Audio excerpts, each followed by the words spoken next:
Hello guys! Hello, this is for Capricorn. Welcome Capricorn dito sa aking channel, Kapalaran 888. Welcome. Alamin natin kung anong messages, vibration, gabay energy. This is general. Monthly reading for the month of May. Alright, so Capricorn, please connect your intuition guys sa lahat ng messages na papasok dito or lalabas sa iyong tarot reading. Okay. First two cards Capricorn ay Elephant and Dragon. Unahin natin tong Dragon na to. Kasi itong Dragon, this is a good news. Gaia's Gateway. So, sinasabi ng barahan na you will have access on Earth's inner wisdom. Ano yun? Like pera, kaperahan, trabaho, diskarte, about sa pera, tangible thing, material things, money, physical. So, sinasabi ng baraha sa'yo dito na especially if you are Capricorn na isinilang ka sa Year of the Dragon, talagang sobrang swerte, lalo na sa usaping pera, ang mangyayari sa'yo. Okay, next card natin is Elephant. Elephant is grounding. Okay? So, sinasabi ng baraha sa'yo dito, Capricorn, na because of success, okay? Marami kang marireceive na blessings sa buwan na to.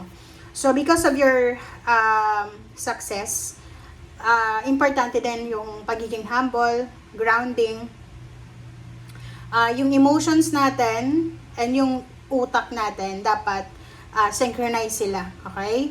Yung parang may kasabihan tayo, Capricorn, na taasan mo lang yung pangarap mo. Okay? Hindi yung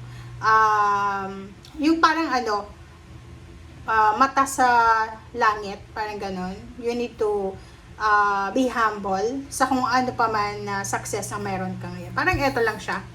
'Di ba? Parang sinasabi ng dalawang barahang yan, Capricorn, na kahit na magkamal ka ng limpak-limpak na salapi, magkaroon ka ng successful month, lalo na sa pera and relationship, wag mong kakalimutan na mag-relax, maging humble, wag mong kakalimutan na maging totoo sa sarili mo at sa mga tao sa paligid mo. Alright, so let's check for the money. For the love life. This is for the love life. Ano ba yung gusto mong marinig? Baka marinig mo na ngayon.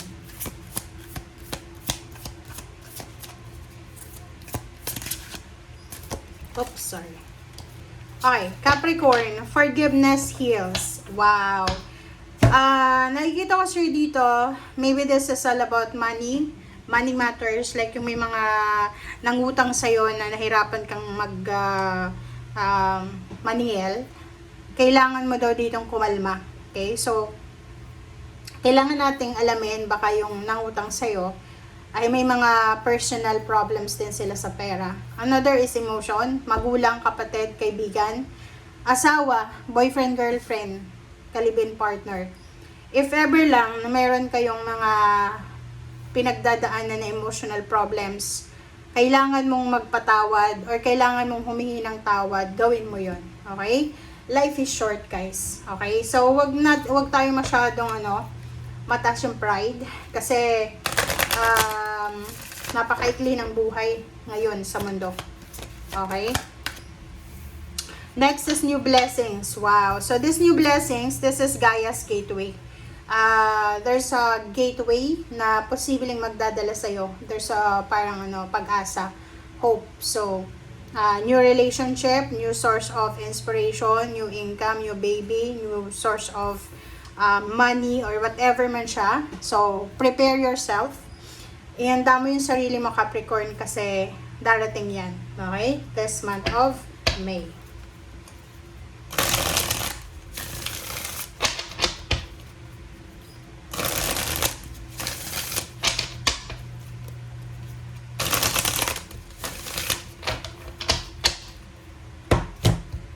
Alright, Capricorn.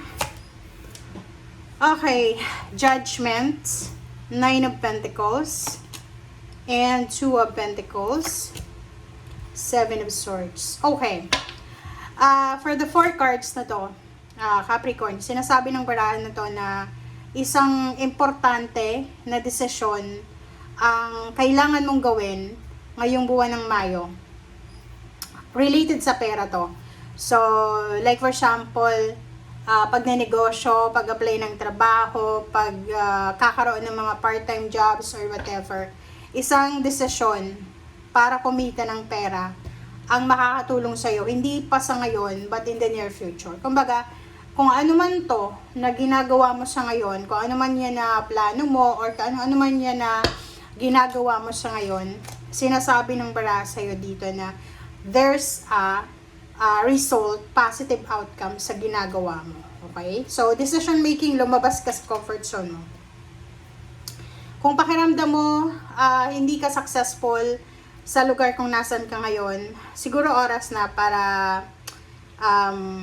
diba? Lumabas ka sa comfort zone mo, lumabas ka dyan sa lugar kung nasan ka ngayon, subukan mo yung ibang lugar. Parang ganun. O ibang trabaho. Seven of Swords, iwasan mo yung kasi yung Seven of Swords na yan, wala yan sa ibang tao. Nasa sarili mo yan. Iwasan mo yung sobrang materialistic. Okay? Kung gusto mong maging balance yung salapi mo, kung gusto mong makaipon ng pera, gusto mong maging balance talaga yung flow ng money, yung going out, going in, importante na iwasan mong maging materialistic. Kasi yung pagiging materialistic mo, or if ever man hindi ka pa materialistic, kung magiging materialistic ka, siya yung magiging rason na nakawin niya yung motivation mo and inspiration. Okay? Okay.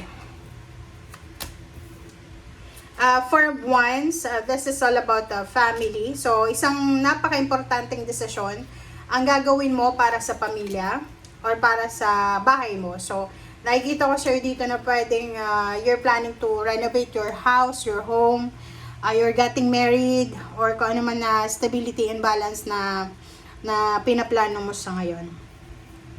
Pwedeng gusto mo din bumili ng sasakyan, or pwedeng gusto mong bumili ng lupa at bahay. The High Priestess, sinasabi ng barahan na there's a hidden. Ngayon, merong mga pagkakataon na magiging swerte ka sa pera, but at the same time, sa mga susunod na araw, buwan na taon, you will be super lucky. You will be super lucky. Hidden blessings to eh. Kung may blessings na parating ngayon, marami pang blessings ang nakatago na darating sa'yo. Strength and Magician, you will be strong. You will be more, or you will be stronger than before. Okay? Parang sinasabi ng bara sa'yo, kung halimbawa na malakas ka na noon, motivated ka dati, inspired ka dati, ngayong buwan ng Mayo, mas lalo kang magiging motivated, mas lalo kang magiging decisive, parang ganon. So, yung mga pinagpapaliwan mo ay itutuloy mo na siya. Okay? Thank you guys. Bye!